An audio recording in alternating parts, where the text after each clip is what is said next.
In Storage Gallery C of the Cairo Museum sits a limestone block that has not been on public display since it was catalogued in 1938. It measures approximately 90 centimeters across, pale cream in color, with a carved face that shows no gods, no pharaohs, no funerary scenes.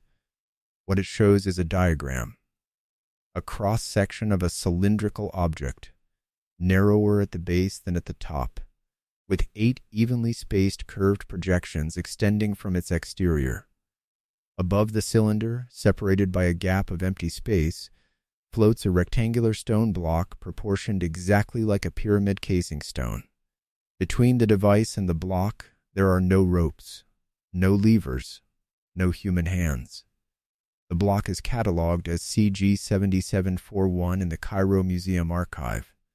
It was recovered from the Abydos temple complex by Egyptologist Salim Hassan during his 1938 survey of a chamber now designated AS7. Hassan was one of the most rigorous field scholars of his generation.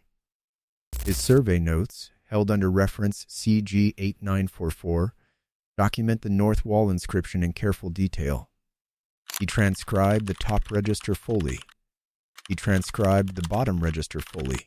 The middle register, the one containing the device diagram, he logged as containing technical iconography inconsistent with surrounding ceremonial context. Then, he moved to the next chamber.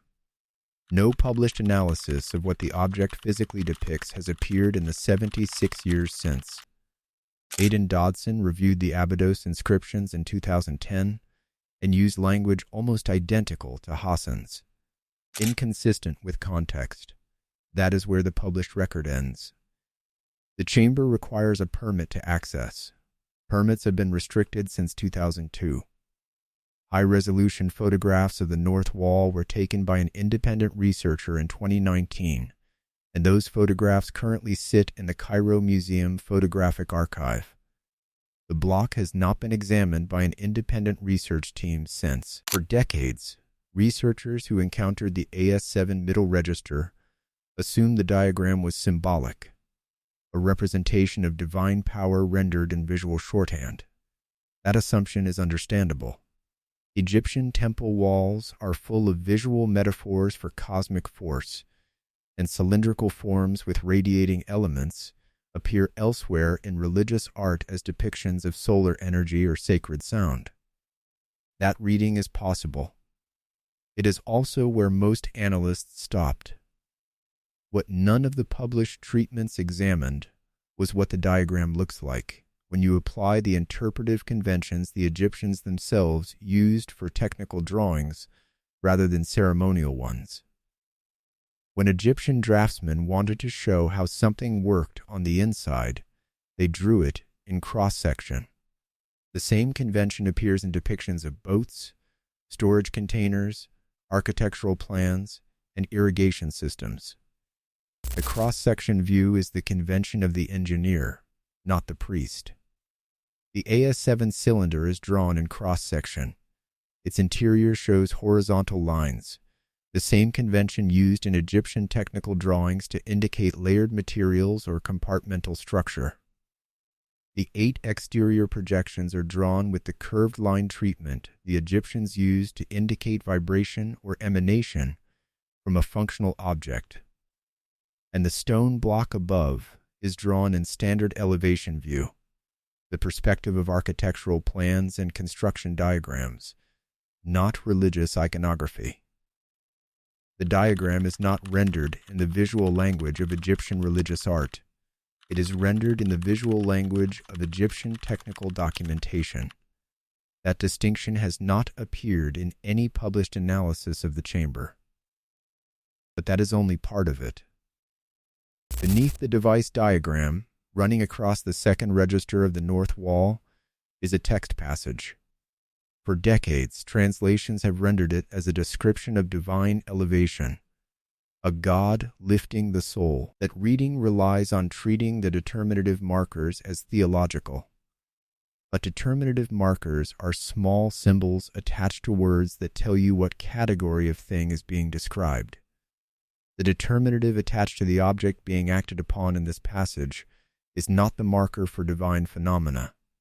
It is the determinative for heavy objects requiring mechanical assistance, the same marker used in texts describing the transport of obelisks, the positioning of pyramid casing stones, and the movement of large boat hulls.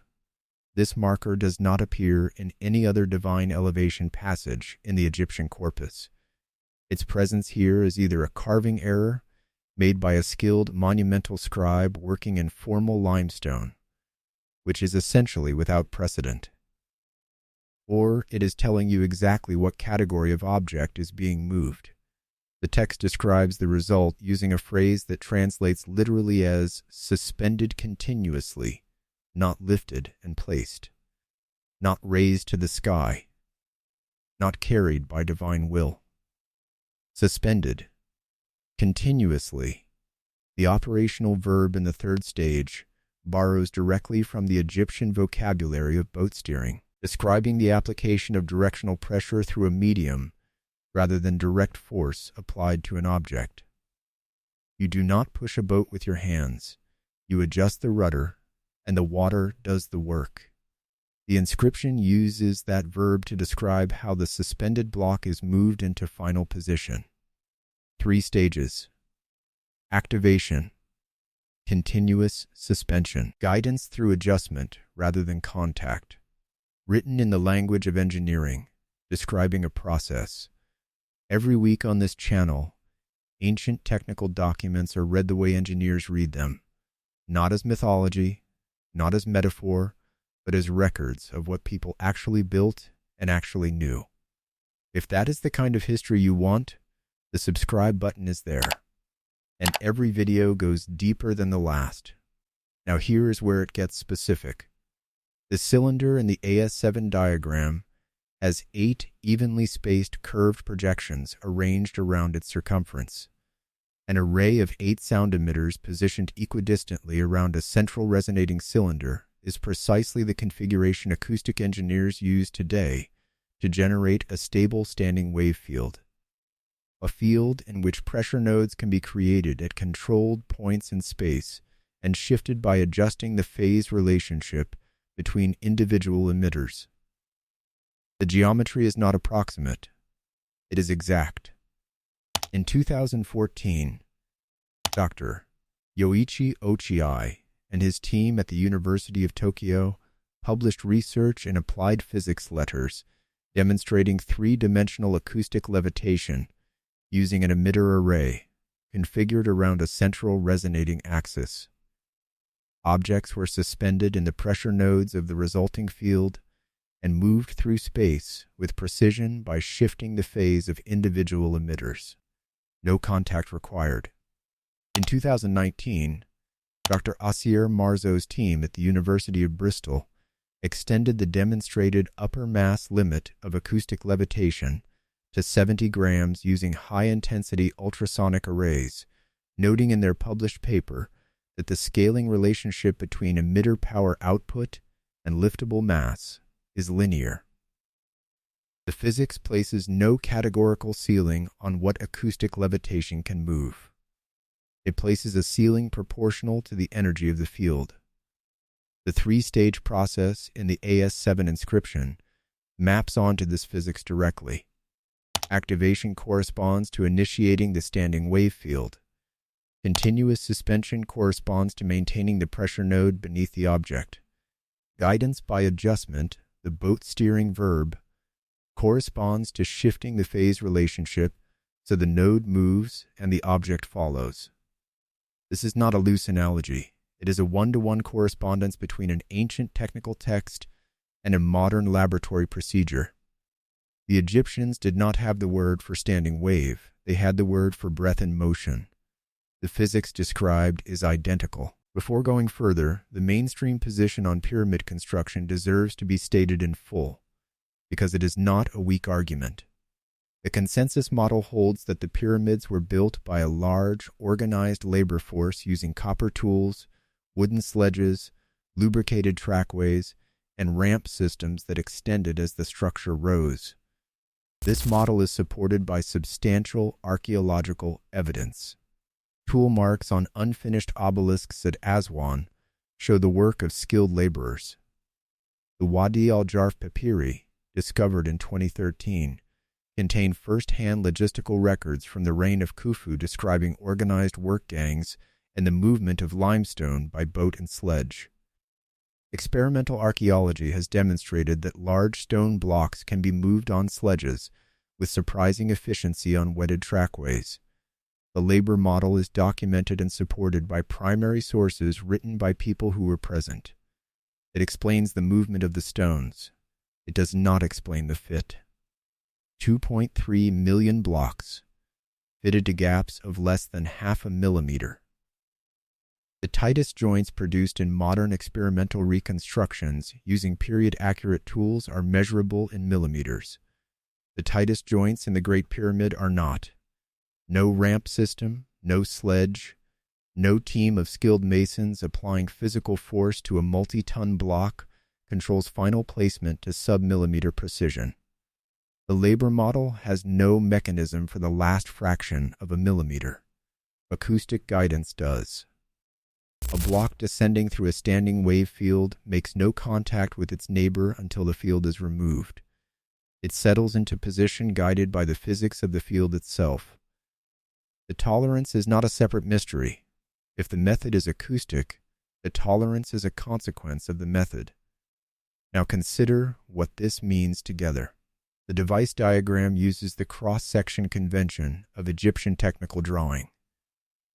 The operational text uses engineering determinatives and a three-stage process matching acoustic levitation physics. The geometry of the depicted device matches the emitter configuration of modern acoustic arrays, and the lower register of the same wall contains a sentence no published translation has reproduced in full. High-resolution photographs from the Cairo Museum archive show the lower register is intact and legible. It reads, "This is the secret of the first builders, carried from the time before the flood, not to be shown to those who were not initiated. The first builders, not Seti first, in whose reign the surrounding inscription was carved around 1300 BCE. A prior civilization, named explicitly, credited with originating the device. The phrase carried from the time before appears in 3 other locations across the Abydos complex, each time as a provenance statement for inherited practical knowledge metallurgical processes, water management, astronomical calculation. It is attribution language, not theology. Someone carved a technical schematic into white limestone and specified that the knowledge it depicted was not theirs. It was older. It was transmitted.